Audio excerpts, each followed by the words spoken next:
Selamünaleyküm. Salatu selamu ala Resulü Muhammedin Resulullah tarikatın arasında camiye Allah'a şükür onun Peygamber Efendimiz sallallahu aleyhi ve sellem mübarek ayıdır Rabi'l evvel güzel Peygamber Efendimiz güzelliklerle yaratılmış, güzel her güzel Peygamber Efendimiz sallallahu aleyhi ve sellem. Onun için bu ay Rabi bahar ayı demek yani. Ne zaman gelse gelsin bahar ayıdır. Yani insanlara baharı yaşatır, güzelliği, yani insanlara Allah'ın büyük bir nimetidir. Allah'ın sevgili kulu bizim Peygamberimiz sallallahu aleyhi ve sellem onun ümmetinden olmak büyük bir şereftir. Onu kıymet bilen kazanır, bilmeyen hiçbir şeye faydası olmaz. Zararı olur, faydası olmaz.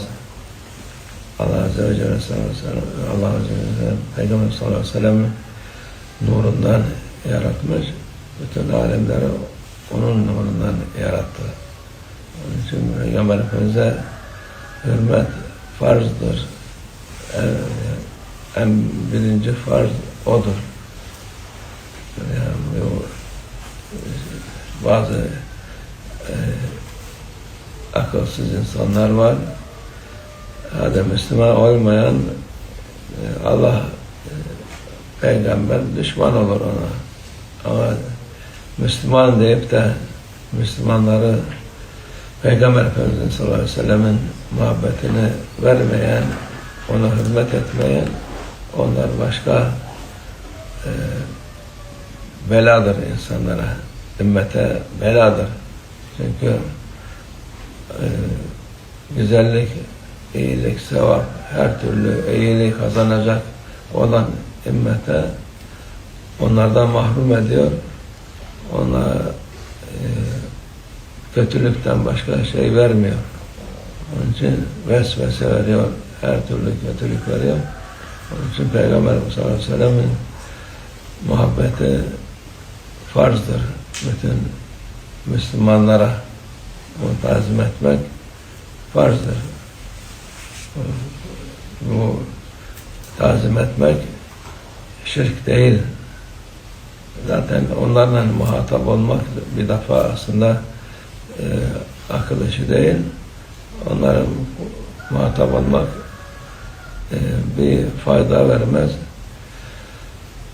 Çünkü akıl olmayan insanlar, mantık olmayan insanlar konuşmak bir fayda getirmez. Ama öğrenmek isteyen, olan Allah hidayet vermek isteyen, o da yola gelir. Akılla, mantıkla, düşünerek, bakarak, araştırarak insan muhakkak Peygamber Efendimiz sallallahu aleyhi ve sellem'in tazim etmesi farz olduğunu bilir.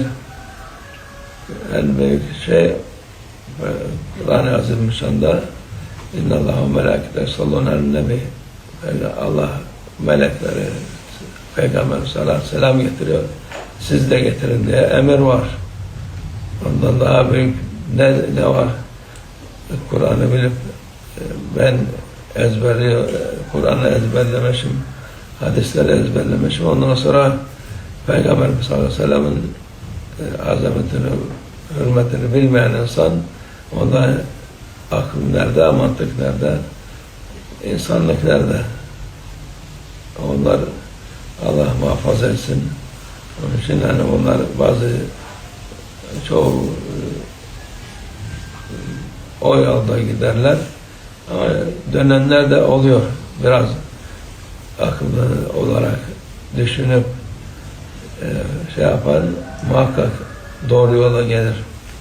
Ama onlara kanmasın diye biz insanlara bu nasihatı veriyoruz ki Allah'a şükür bu Mevlid ayı her gün Peygamber Efendimiz'e daha fazla salavat, daha fazla Peygamber Efendimiz sallallahu aleyhi ve sellem'in sünnetine tabi olmak, onun yoluna gitmek bizim için çok büyük bir kazançtır.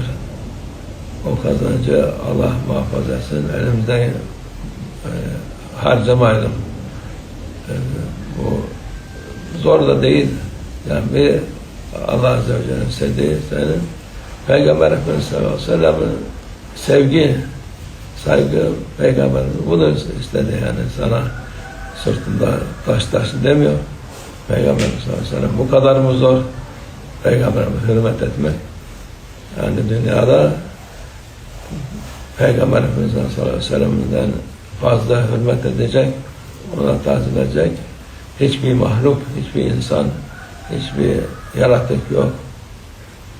Allah'a şükür biz onun ümmetindeniz. Onun yolunda inşallah son nefesimize kadar ilelebet onun yolunda oluruz inşallah. Allah bereketi üzerimize olsun. Peygamber sallallahu aleyhi ve sellem himmeti hazır olsun inşallah. Mübarek olsun bu güzel ay inşallah. Ve minallah tevfik el Fatiha.